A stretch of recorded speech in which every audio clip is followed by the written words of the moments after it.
وعباد الرحمن الذين يمشون على الأرض هونا وإذا خاطبهم الجاهلون قالوا السلام.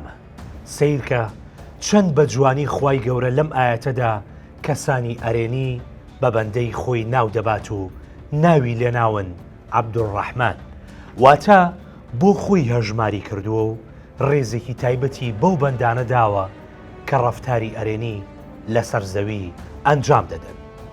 زۆرێک لە مرۆڤەکان لە کۆمەڵگادا لەسەر ڕەفتاری نەرێنی پەروەردە و ئەندازە کراون.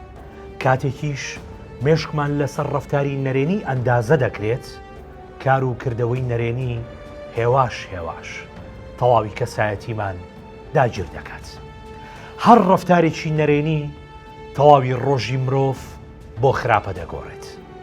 ئەگەر کەسێک شەڕی لەگەڵ کردین یاخود قسەیەکی ناشرینی بەرامبەر کردین، ئێمەش لە کاردانەوەدا شەڕمان لەگەڵ کرد، بە هەمان شێوەی خۆی وەڵامماندایەوە، جا لەسەر حەق بینیان نا کاری بەوە نەیاوە.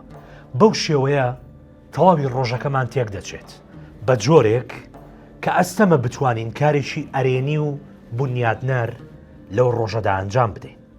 بۆیە بپرسە چ پێویست دەکات بە ڕەفتارێک خۆمان بخەینە ئەو بارودۆخەوە. هەر بەڕاستی ئێمە ناچار نین وەڵامی ڕەفتاری هەڵەی هەموو کەسێک بدەینەوە.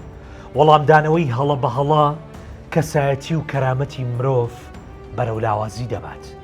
کەسی هەڵا مرۆڤ پەلکێشی گۆڕەپانی نەرێنی دەکات کە گۆڕەپانەکە لەگەڵ کەسانی ئەرێنیدا بە هیچ جۆرێک ناگونجێت.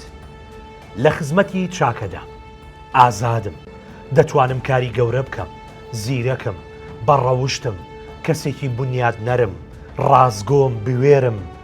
هەمیشە با دەستپێکی ڕۆژەکەمان گفتوگۆکردن بێت لەگەڵ خۆمان و ئەم قسانە لە بەردەم ئاوێنەدا ئاڕاستەی خۆمان بکەین. با شتێک بڵێین، ئەم ژیانی ئێمەی تێداین ژیانێکی کورتە بەراورد بەو ژیانە درێژی ئێمە دەمانەوێت. دەرفەتەکانیش کەمترن بەراورد بەو دەرفەتە زۆرانەی مرۆڤ خوازیاریانە. مرۆڤ لە هەندێک ڕۆژ پێگاتووە. ئەگەر ڕۆژێک لە ژیانمان ڕۆیشت، ئەوە دەرفەتێک ڕۆیشت، دەرفەتێک کە بۆ هەمیشە ناگەڕێتەوە. مادام ژیانکردن بەو جۆرەیە، با دەرفەتە زێڕینەکان لەدەست نەدەین، بە هەرگیز نەهێڵین کەسانی نەرێنی و ڕەشبین وەکو خۆیانمان لێ بکەن. ئەوەی لە کۆتاییدا ماوە بیڵێم ئەوەیە کاتێک مرۆڤ بەردێک دەگرێتە دارێکی بەردار، میوەیەکی جوان و ئاڵ و شیرینی پێشکەش دەکات.